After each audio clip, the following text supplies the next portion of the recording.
Okay, I already told you that look at your surrounding. There are so many living organisms, it may be plants or animals. We called it by using local names. These local names vary from place to place, even within a country. Therefore, there is need to standardize the naming means one name is fixed for the living organism. It must be same worldwide. So the nomenclature came into existence. Nomenclature means particular organism is known by the same name all over the world. This process is called nomenclature or naming of particular organism must be same worldwide. For nomenclature of living organism or naming of living organism, identification of that organism must be needed and it must be correct. So the scientists assigned a scientific names to the living organism by following some rules. For plants, the scientific names is given by ICBN. It means International Code for Botanical Nomenclature. For animals, the scientific names is given by ICZN, International Code of Zoological Nomenclature.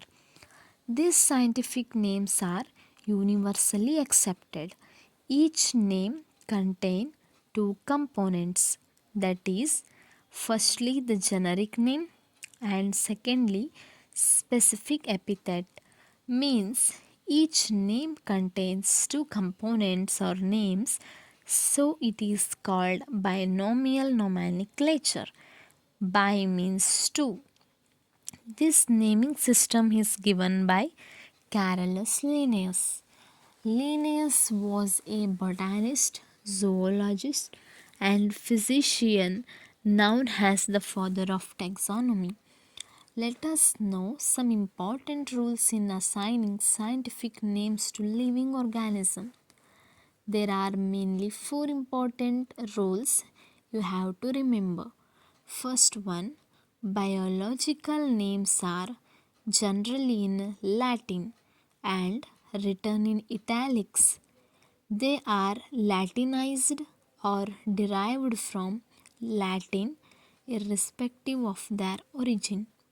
Second, the first word in a biological name represents the genus, while the second component denotes the specific epithet.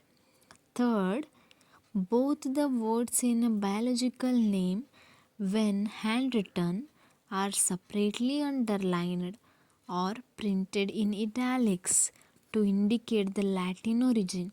Fourth one, the first word denoting the genus starts with always a capital letter and specific epithet starts with a small letter. Example, Mangifera indica. It is the scientific name of mango. There is another rules is there, but it is rare in process, practice, but it is also one of the rules of binomial nomenclature. That is, name of the author appears after the specific epithet. Example, take the same example, Mangifera indica. Lin. Lin means Linnaeus, the scientist who given naming system. For the systematic study, the living organisms are classified. This process called classification. Classification is the process by which anything is grouped into convenient categories based on some easily observable characters. Here let us know another word or small thing, that is taxa. Here plant is one taxa, animal is also taxa, mammals is also taxa. For example, In plants, if we try to take off wheat, the picture in each of our mind will be of wheat plants, not of rice or any other plants. Plants also from a taxa. Wheat is also a taxa. Let us know what is taxonomy. All living organisms can be classified into different taxa. This process of classification is taxonomy. External and internal structure of cell, development process, and ecological information of organisms are essential and form the basis of modern taxonomic studies. Hence, characterization, identification, classification, and nomenclature are the basic to taxonomy. The branch of study of different kinds of organisms and their diversities, also relationship among them, is called systematics. The word systematics is derived from the Latin word systema. It means systemic arrangement of organism. Linnaeus used Systema Naturae as the title of his publication. Next, coming to the next concept, that is the taxonomic categories. Classification is not easy and it is not takes place in single step. It involves hierarchy of steps. Each step represents a rank or category. Since the category is a part of overall taxonomic arrangement, it is called the taxonomic category. All categories together constitute the taxonomic hierarchy. Each category referred to as a unit of classification. In fact, represents a rank and is commonly termed as taxon. Example: insects represent a group of organisms sharing a common features. It I make it understand clearly, so I consider there is one group called insects, okay, or insecta. All the insects bear some common features, that is, three pairs of jointed legs. All these insects bearing three pairs of jointed legs are grouped under the group Insecta or insects.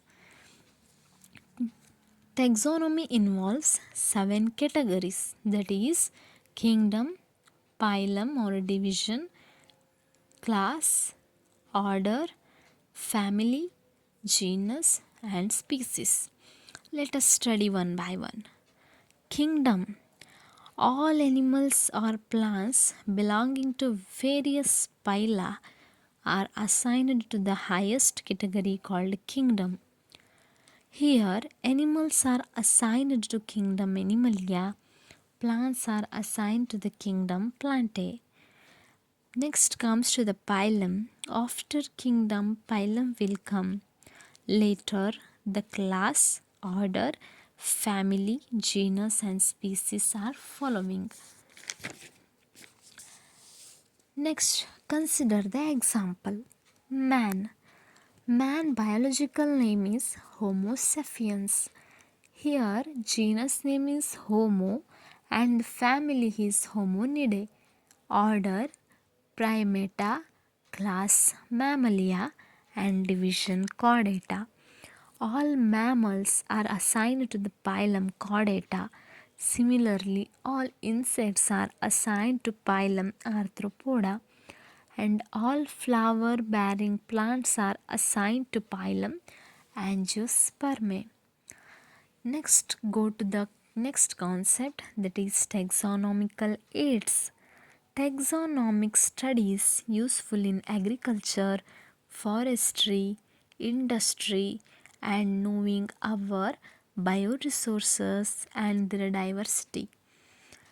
It requires intensive laboratory and field studies. Biologists have established some procedure and techniques for to store and preserve the information as well as the specimens. Some of the taxonomic aids are herbarium, botanical gardens, museums, zoological parks. Here, herbarium is a storehouse of collected plant specimens that are dried, pressed, and preserved on sheets. Further, these sheets are arranged according to a universally accepted system of classification. The herbarium sheets also carry a label providing information about date and place of collection, English, local and botanical names, family, collector's name, etc. Next one, botanical gardens. These specialized gardens have collections of living plants for reference. Plant species in these gardens are ground for identification purposes, and each plant is labeled indicating its botanical or scientific name and its family. Next, museum. It is almost set up in educational institutions. Museum consists of collection of preserved plant and animal specimens for study and reference. Specimens are preserved in the containers or jars using preservative solutions. Plant and animal specimens may also be preserved as dry specimens. Insects are preserved in insect boxes after collecting, killing, and pinning. Next, zoological parks. These are the places where wild animals are kept in protected environment under human care. Example, zoo. In zoo, animals are protected and suitable environment is provided to them for their living. Thank you for watching. Hope you understand the complete lesson.